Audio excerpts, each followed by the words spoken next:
for having organized this brilliant opportunity. I'm audible. Can you hear me? Yes.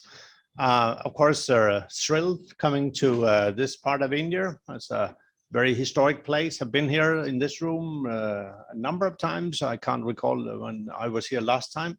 Happy that my wife also accompanied me. And of course, I'm extremely pleased with all the nice words of Mr. Sen, Mrs. Pajoria, Rajiv Singh, and Mr. Jalan. So I hope we'll have a very fresh, even frank exchange, but let me start with how we see it and based on Mr. Sen's kind of introduction. First and foremost, we have a war in Europe. We have never had a war since the ending of the Second World War. So it's more than 70 years. And of course, the fact that we have a war in our continent just playing out in front of our eyes and so forth will have and have already had very significant impacts. Not some will be positive, others will be extremely negative. It goes without saying that, seen from our point of view, is a war started by Russia. They broke all international principles, and therefore we had to react. When I look into the challenges that this war has created, of course, you alluded to energy. Energy prices have increased drastically, and Denmark is really a welfare-based society, but each and every day we see people who can't afford to pay electricity bills and whatever and whatnot. So it's a huge challenge. Yet we are better off than many other countries and also in Europe. So now we are approaching winter, and winter is harsh in Europe. It's not only dark and depressing, but it's also a very cold season. And I think if we are not capable of finding a solution to this ongoing war, then we will face even harsher negative impacts. Energy is one thing, food prices another thing. And we have also seen the global supply chains being stressed, and so the whole global economy is facing perhaps the worst scenario ever. And I think we are heading into a global recession that is unprecedented. How has Denmark coped with that? Where are we, and what is the future? On a positive note, seen from our point of view, the European powers have more or less come to a unified position, meaning all the members of the European Union, G7 are aligned fully. And then, of course, what we call the transatlantic relationship, which is NATO-based and with US, is the strongest ever. That's, from our point of view, a very strong message that countries that are sharing the same values, we are democracies, we believe in rule of state, and all that is very, very important also for the future, whenever the future kicks in, and we don't know what kind of future we are looking into. On another positive note, and it is a little bit alluding to what Mr. Sen just said, the energy crisis is also forcing a lot of countries to develop alternative ways of getting energy. And that can be, hopefully, a spillover to India. We have all, before the Ukraine war, we all talked about the climate crisis. Climate is changing. It's changing here. It's changing in Delhi. It's changing all over the world. Ice cap on Greenland is melting. So we see huge, huge climatic changes that will impact the livelihood of millions and billions of people. In Denmark, in the early 1970s, we were facing what we call the first oil crisis. Suddenly, the Middle East, and oh, it's time to wake up. Almost. Yeah, almost, yeah. In 1970, all European countries, not to say the rest of the world, we were 100% dependent on fossil fuel, gas, oil, and suddenly the suppliers from the Middle East, due to geopolitics, question about Israel, Palestine, and all that, you know that, decided to stop the full supply of everything. At that time, I was a very handsome young boy, and I still remember how lifts, elevators, escalators were stopped, how we had weekends where no cars were allowed on the streets. So it's a little bit like a COVID pandemic in the sense that our kind of free movement was contained or constrained one way or another. That forced Denmark to change drastically the way in which we were procuring energy. So visionary politicians, researchers, and the private sector got together and they developed or reinvented an old technology, wind turbines. And at that time, nobody believed in it, but today it's a double-digit US billion-dollar industry. And that is supplying a lot of their electricity power across the world. In Denmark last year, out of the electricity consumed, more than 50% came from wind, 50%. And renewables, of course, there's also solar, that's many other things, biomass and so forth, but no nuclear. We don't have nuclear in Denmark. The people voted against it and said no. So we are relying on wind mainly, and of course, biomass, and to some extent, solar. So I think basically we can't survive, and perhaps Denmark is one of the few European countries that energy-wise and supply-wise will have a better position to cope with a harsh winter. That will not be the same for many other countries. So there's only one answer to that: stop the war, because we need to bring this war, which is having extremely negative impacts on global economy, global supply of energy, food, and all that. So hopefully on the kind of windfall of that, we'll also see green transformation, green energy taking over from fossil fuel. When now your Honorable Prime Minister in Samarkand and will meet President Putin and some other leaders, whether he will meet President Xi and so forth, that's not our call, that's for the Indian side to decide, of course. But I do hope that we will see some progress leading towards kind of understanding that the price that we all have to pay, and we are well off, all of us, but there are people living on the street, there are people living in Africa suffering and cannot really sustain their daily life. All these people, we owe that we do whatever we can in order to stop this war, because it's devastating. And I have also publicly, and I know there are media present today, so I also say very openly, I don't see any other country in the world except India who will have the power and should have the obligation to look into how to bring this conflict to an end. Why India?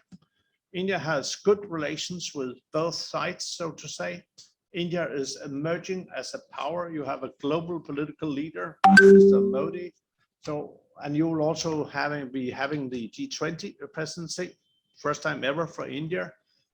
If the war is continuing, we might see devastating involvements that could also put in danger the mechanism of G20. We can't afford it politically, climate-wise, or economically, and so forth. So I hope that India will be able to use its good officers, good relations to secure that we can at least initiate a process that could lead to an instant cessation of the hostilities, and thereby creating a trajectory for some kind of negotiations. It's also important to bear in mind that India is developing. India and I and my wife, we have been here. We started back in 2010, and we're here till 15. Then we moved back to Japan and came back to India in 19. We have seen very important progress, and you might not think it's that important, but for us, and being an observer and also a friend of, true, genuine friend of India, I would say there are three remarkable advancements that we have seen. First and foremost, digitization. What you have achieved within digitization, all these payment systems, how you cope with the COVID and all that, is remarkable. And the number of transactions, I know we have a fintech expert or whoever it is here somewhere, okay. But anyhow, the number of transactions that are generated through your systems, Paytm and whatever it's called, is remarkable. It really is beyond what MasterCard and others can do. So this is a backbone for whatever we're going to do in the future, really. And India is a global player, perhaps the most important power when it comes to digitization, and to secure that it will help the development of a balanced society, inclusive as to people who are poor and can't afford that much. But through digitization, you can come very far. Secondly, the level of self-confidence has increased. You might not sense it, but when we left in 15, there was some kind of hope and so forth. And coming back and been here a number of years for a second tenure, seen a strong increase of your self-confidence. That's very important. And without believing in yourself, it's difficult really to develop and secure the role and the place that you want and we want from our side for India. Thirdly, I think I will start a little bit differently here. When India took its decision, when the war in Ukraine started and there were a lot of UN resolutions being passed, India abstained, stayed neutral. That raised a lot of eyebrows in the Western world. I did not share that view. I did not in any way criticize India, because we have to look into why India took that position. There are very strong historical reasons for it and so forth. So our role, my role, was also to explain why India took that decision. That's not the same that we did not want you to join our camp. That's a different thing, and it's a political choice. But see, being an observer, it's important to understand why you took that decision, why you stay on that position. And I mean, when you became independent and you tried to restart as a modern independent nation, you were more or less left on your own. The British was either kicked out or fled this empire, jewel of the empire. Not many countries had any interest in India. It was poor. You had a lot of sufferings and so forth. And then you had the partition, you had a war with China and so forth. So you had a lot of challenges. And there was literally not a very strong interest from the Western world. So all these things combined is explaining why you are where you are today. Happily, we also see that given the situation geopolitically and geoeconomically, that India is now moving towards, let's say, closer to what I would call the West. We think it's a great thing. We share the same values. India is the world's largest democracy, and hopefully one day it will also be the world's greatest democracy. The sheer size of your population, the economy growing, of course, should put you in a very central place for the future geopolitical structure. I don't see any way around India. India has to be part of each and every equation where we are trying to solve the big global issues. The war in Ukraine, the climate, to deliver upon the what we call sustainable development goals, the UN goals, border equality and whatever and whatnot.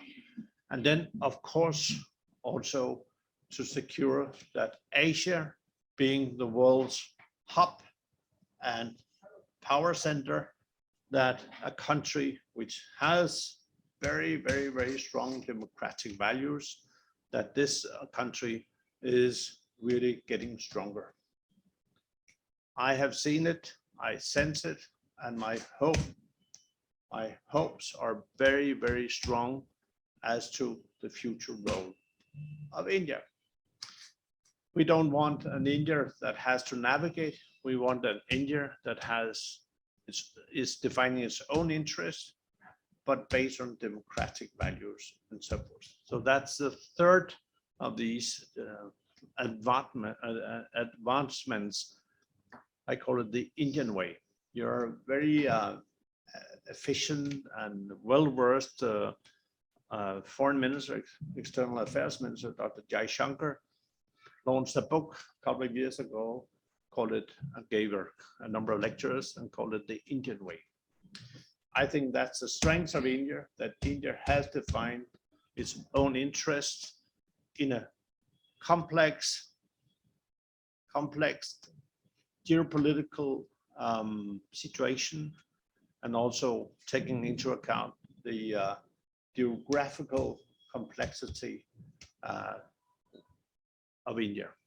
You have neighbors surrounding you, luckily, but you can't always pick your neighbors. So you have challenges, and some will say they also have challenges for you. I will leave it to you. That's for others to decide upon.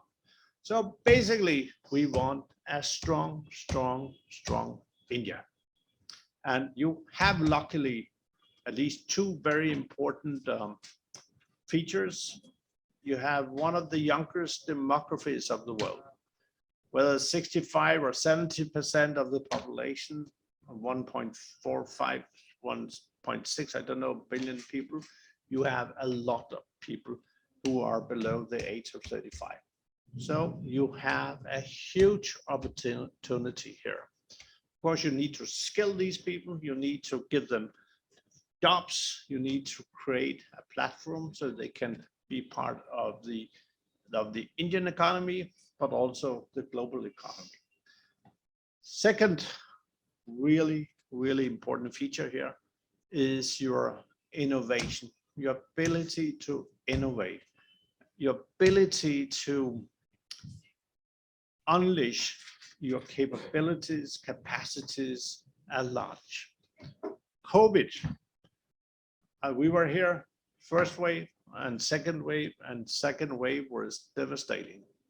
But I have not seen any country, given the complexity that you have out here, that managed really so well to get out of the office and trying to cope with all these things.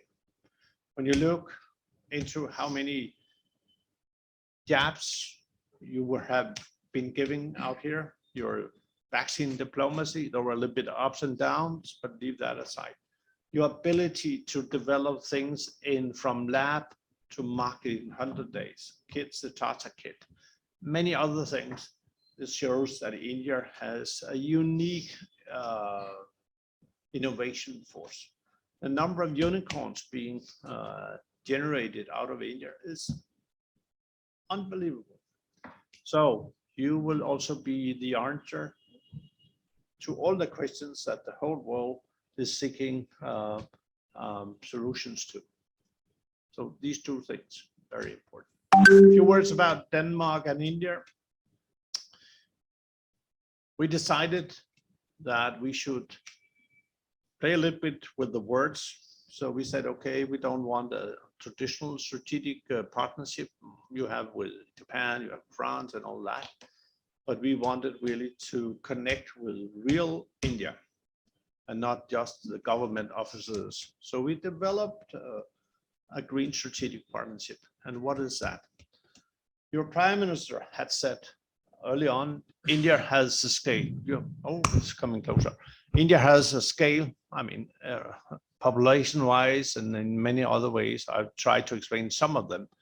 Denmark has skills, meaning technical solutions. And throughout these three, four summits that we have had last number of years between India and Denmark, we added speed because whatever we would like to do, there's an urgency, climate and so forth. Scope, we need really to think beyond our bilateral relationship. So if we can develop something that would have an impact and could inspire the rest of the world, of course, very, very important. And then we added sustainability. So the 5 S's, really guiding principles for our collaboration. And what we did was we listened to the missions that your Honorable Prime Minister launched. I was myself at the ramparts of the Red Fort, 15th of August 2014, when he started talking about Swachh Bharat. And the elite people who were not used to listening to all this kind of very daily topics that he raised at that time, I think I felt the vibrations myself. Then you have had so many other missions, Jal Jeevan, you have green hydrogen, and last time Honorable Prime Minister launched the vision of taking India from being a developing country to be one of the most advanced developed countries. You can do it, you will do it, I have no doubt. But we decided to connect these missions with our skills. So we have been focusing on, and if you want, you can go to MEA's homepage, our homepage at the embassy. We have a green strategic partnership. We have a number of actions. There are 4 major tracks: energy, water, very important. And we have very, very strong skills here. Then climate is something we have to deal with, and climate financing. And back in 2009, we had the COP15 in Copenhagen. At that time, all the global leaders agreed, committed to give $100 billion a year to the developing countries. And now we sit in 2022, we are coming close to COP27. And I think rightly, a lot of the developing countries, and India is also voicing its very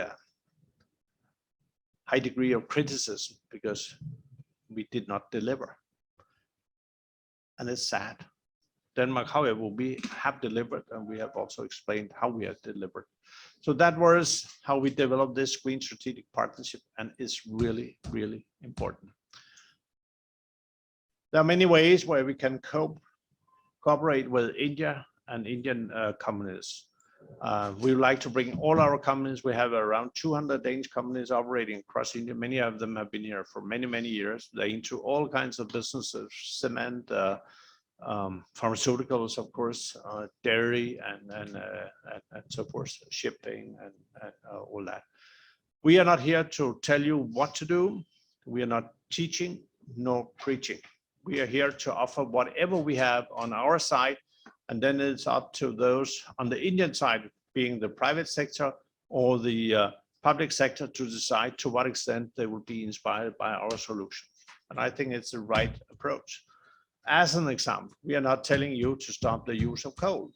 That's a wrong way, because you can't tell a country which base load for power production is still dependent on coal. You can't just tell them stop, or tell you stop overnight. That's not possible. So our approach is very different in the sense that we say we'd like to help you, inspire you to develop renewables. That's wind, solar, and so forth, but also grid. And there we are really cooperating very intensively.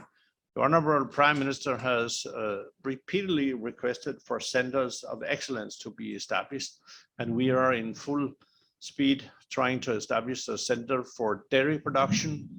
We are trying to do a center of excellence for green shipping, for green hydrogen, and so forth. So many centers of excellence will come up in the coming years and so forth. So I see a lot of areas where we can cooperate, but the big question mark for the time being for all of us, me, all of you here, and this group of esteemed people,